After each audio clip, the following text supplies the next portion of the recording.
interviewed Michael Franzese. Correct. And he said that after Paul got killed, no one really shed a tear because a lot of people felt he was greedy and he wasn't really sharing his money.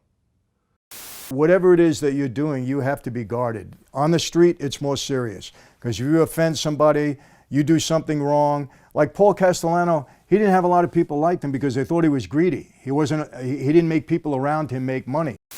Well, you know, you're going to get different opinions of who liked Paul, who didn't. And again, no disrespect to Michael, but Michael wasn't part of our Brigada as far as the Gambino family.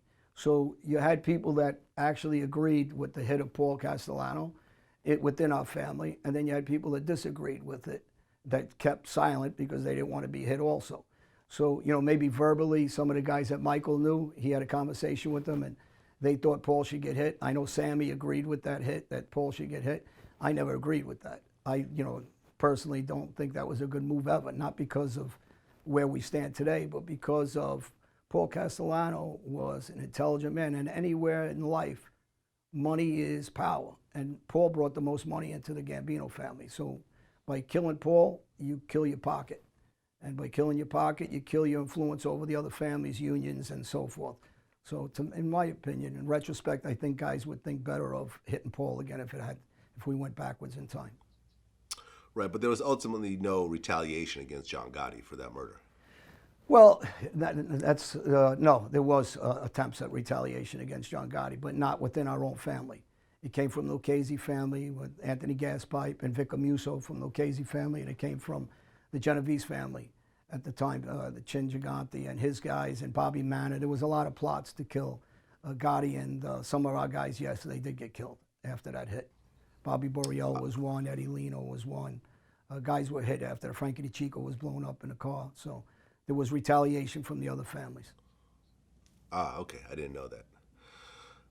So John Gotti is now the boss of the Gambinos. And you know, you talked about this in your book.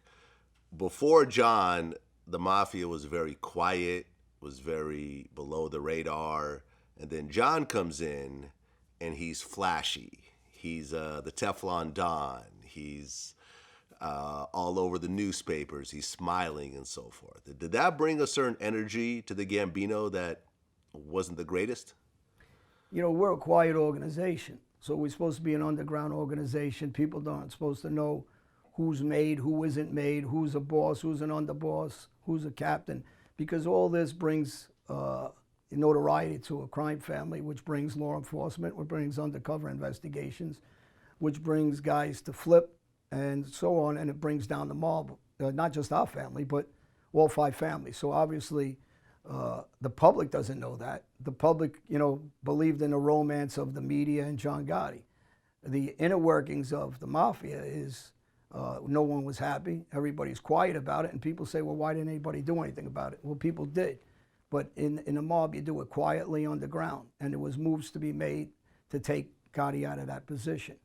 And by doing so, they started hitting guys around us that were powerful around Gotti. And eventually Gotti was going to get hit, but guys during some of these plots, like Bobby Manor, were locked up, caught on wiretaps, and the hit never occurred.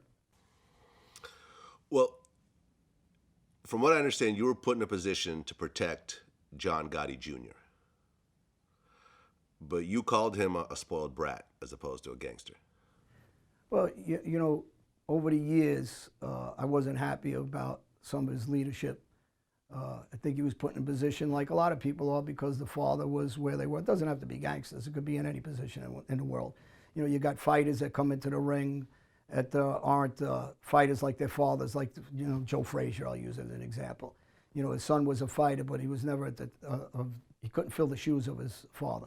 John Gotti Jr. fell far from filling the shoes of his dad. Whether you like John Gotti Sr. as a leader or not, he definitely was a street guy, and he's definitely intelligent as far as coming to crime in the street and how to maneuver the public and maneuver his guys. Junior, on the other hand, you know, was a far cry from that, so I didn't respect him, no. And I didn't respect the fact that he met with the FBI, so that changed things for me dramatically.